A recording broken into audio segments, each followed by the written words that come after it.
Hola a todos. El siguiente video contribuye a la Cátedra Ciencias de la Salud de la Universidad de Río Negro a través del análisis de situaciones de salud, enfermedad y atención desde la perspectiva de género. También pretende aportar ideas para trabajar en el aula biología sin biologicismo. La trama situacional que se abordará en el aula está pensada para aplicarse en un taller de salud en la escuela secundaria y corresponde a la violencia obstétrica. Se pretende a partir de una serie de actividades realizar un análisis crítico para tratar esta situación desde las dimensiones sociales de los procesos de salud, enfermedad y atención, y también a través de la perspectiva de género. La situación corresponde al caso de Agustina Petrella, una mujer que se desempeña como comunicadora y comediante y que fue víctima de la violencia obstétrica por parte del personal de salud y de la institución médica. A partir de su denuncia sobre violencia de género, logró iniciar un juicio de estas características debido a que fue agraviada como sujeto de derecho porque presentó un plan de parto que no fue respetado. Para trabajar en el aula sobre el análisis de la situación, se redactaría un texto con los aspectos más interesantes para analizar el caso. Algunos de los niveles de salud a considerar por los que atraviesa esta situación son: nacional, porque constituye un caso importante sobre esta realidad en Argentina, lo que implica que existen leyes nacionales e institucionales a respetar de las personas gestantes. Personal, porque existe una persona que sufre violencia obstétrica y represalia por parte del personal de salud y la institución médica. Se vulneran los derechos de los padres, madres y la persona por nacer.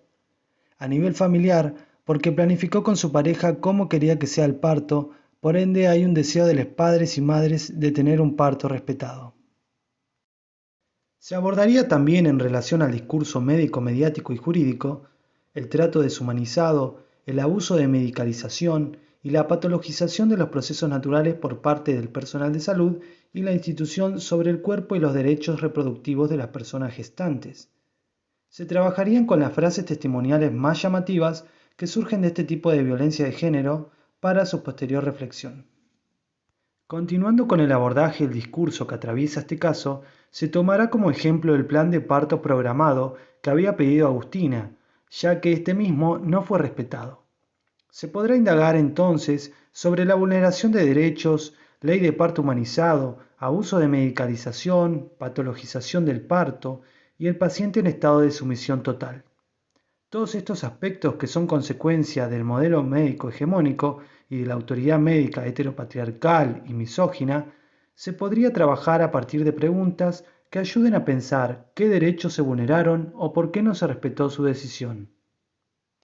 Otra de las dimensiones que se abordaría en esta trama situacional sería la de los invisibles sociales, y para ello se tomarían en cuenta, por ejemplo, aspectos como violencia de género hacia la mujer por su condición de ser mujer, la imposibilidad de tomar decisiones sobre el cuidado de su propio cuerpo, el derecho a ser informada sobre las intervenciones médicas para decidir, la desigualdad de derechos a personas gestantes trans, discriminación, prejuicios y derechos de la persona por nacer.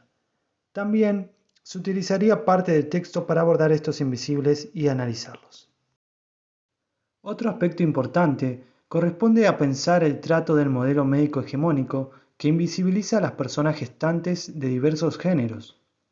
Para ello, se utilizarían preguntas disparadoras como por ejemplo: ¿cuándo estoy frente a una situación de invisibilidad? ¿Existió información para los padres y madres? ¿Una persona trans recibe el mismo trato por parte de la institución? ¿Se considera sana a la persona gestante durante el parto? ¿Se respetaron los derechos de la persona por nacer? ¿El modelo médico hegemónico considera el contexto y el nivel educativo de las personas gestantes durante todo el proceso de asistencia en el embarazo? Para profundizar sobre la salud, los derechos y la legislación de estos, se trabajaría en este caso con la Ley 25.929, conocida como Ley de Parto Humanizado. También se tratarían otras leyes que son fundamentales cuando se habla de violencia obstétrica, que son la Ley 26.529 de Derechos del Paciente en su relación con los profesionales e instituciones de la salud y la Ley 26.485 de de protección integral para prevenir, sancionar y erradicar la violencia contra la mujer en distintos ámbitos.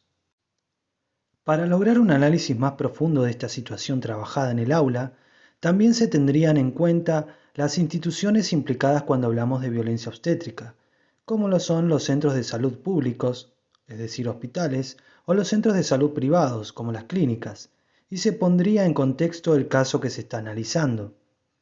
También se podrían incluir estadísticas para tener un mayor acercamiento sobre cómo esta realidad se vive en nuestro país. Continuando con esta profundización en el análisis, nuevamente podríamos trabajar sobre las dimensiones de la salud, por ejemplo, sobre la política histórica, el parto a través de la historia de la humanidad, las formas de leer los cuerpos, las leyes que se impulsaron a través de la lucha feminista para este tipo de violencia de género. Desde la dimensión biológica cultural podríamos tratar la visión occidental del parto, la visión biológica y cultural de la persona gestante, los prejuicios durante el embarazo, la incidencia del modelo médico hegemónico y el sistema de salud patriarcal en la sociedad.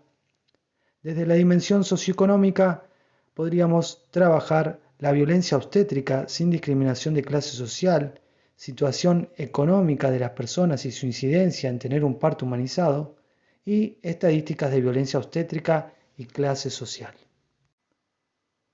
Por último, a partir de las múltiples dimensiones en esta trama situacional con perspectiva de género, se haría énfasis a través de una crítica al sistema médico hegemónico, puntualizando en que este caso se trata de un hecho real y actual al ser un juicio por violencia obstétrica en nuestro país. También la perspectiva de género para analizar esta situación, aquellas dimensiones por las cuales se atraviesa, la biológica, la política, la cultural, la económica, la social, entre otras. Los derechos de las personas gestantes a través de las leyes trabajadas y por último se brindaría información asistencial para que los estudiantes puedan interiorizar sobre esta problemática y utilizar los conocimientos construidos sobre violencia obstétrica para compartirlos con aquellas personas que estén atravesando o por atravesar este tipo de situaciones.